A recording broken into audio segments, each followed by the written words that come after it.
माल के चक्कर में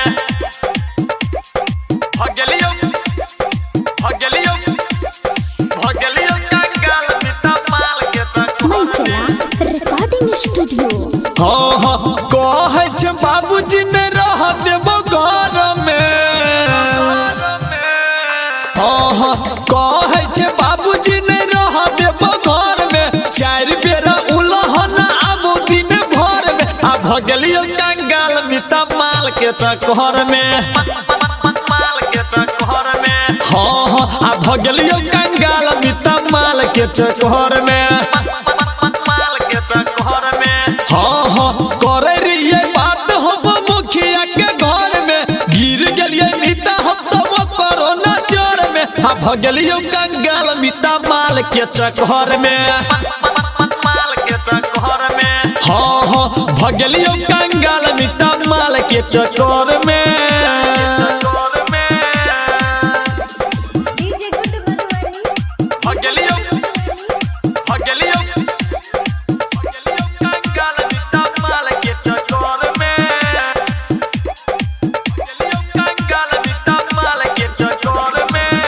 करेला पाप के लियो पैकेट मार लियो बाप के गाले पर छाप छो अभियो वो करे चाट के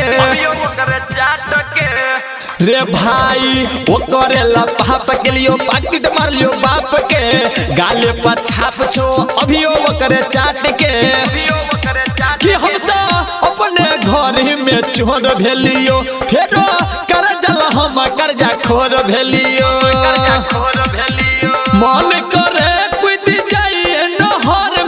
मोहन करे कूद जाइए नहर में। आ भगलियो कंगाल मिता माल के चक्कर में माल के चक्कर में।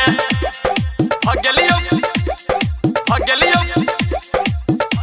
कंगाल मिता माल के चक्कर में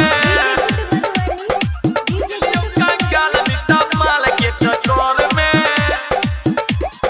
हाँ मनु मंजित के छे बिगाड़े में हाथ रो बढ़े छे किसी संतोष देलक ने साथ रो हाँ मनु मंजित के छे बिगाड़े में हाथ रो बढ़े छे किस बेदर्दी देलक ने साथ रो रहल संजीत लाल घर घाट के अब माल भगा दै छे डांट के।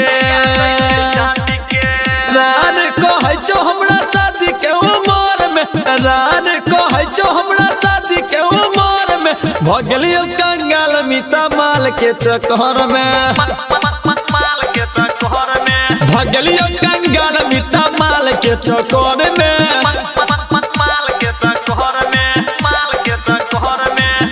की कहबो मिता छोड़ी सब के यहाँ हाले छे सबरिया म्यूजिक चंदित लाल यादव।